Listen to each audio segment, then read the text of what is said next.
Hello നമസ്കാരം, എല്ലാവർക്കും ഇന്നത്തെ സ്വർണ്ണവില അറിയിക്കുന്ന ഗോൾഡ് റേറ്റ് ടുഡേ ചാനലിലേക്ക് സ്വാഗതം. ഇന്ന് 2024 ഓഗസ്റ്റ് മാസം 22-ാം തീയതി വ്യാഴാഴ്ച, സമയം രാവിലെ 10 മണി. സംസ്ഥാനത്ത് ഇന്നലെ പവന് 400 രൂപ വർദ്ധിച്ച സ്വർണ്ണവില ഇന്ന് വീണ്ടും കുറഞ്ഞിരിക്കുകയാണ്. ഇന്ന് 1 ഗ്രാം സ്വർണം 30 രൂപയും 1 പവന് 240 രൂപയുമാണ് കുറവ് രേഖപ്പെടുത്തിയത്.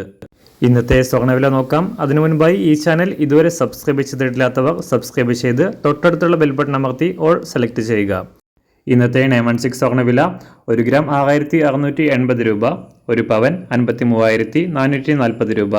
24 ക്യാരറ്റ് സ്വർണ്ണവില 1 ഗ്രാം 7287 രൂപ, 1 പവൻ 58,298 രൂപ. 18 ക്യാരറ്റ് സ്വർണ്ണവില 1 ഗ്രാം 5465 രൂപ, 1 പവൻ 43,723 രൂപ. സംസ്ഥാനത്ത് ഇന്ന് വെള്ളിവില 1 ഗ്രാം 92 രൂപ, 1 കിലോ 92,000 രൂപ. അന്താരാഷ്ട്ര മാർക്കറ്റിൽ 1 ഔൺസ് സ്വർണത്തിന് 2502 $. എല്ലാ ദിവസവും അറിവിരുന്ന സ്വർണ്ണവില അറിയാനായി ഈ ചാനൽ ഇപ്പോൾ തന്നെ സബ്സ്ക്രൈബ് ചെയ്ത് തൊട്ടടുത്തുള്ള ബെൽ ബട്ടൺ അമർത്തി ഓൾ സെലക്ട് ചെയ്യുക. വീഡിയോ ഇഷ്ടമായാൽ ഒരു ലൈക്ക് ചെയ്യാനും നല്ല നിർദ്ദേശങ്ങൾ കമൻറ്റ് ചെയ്യാനും കൂടെ ശ്രദ്ധിക്കുക.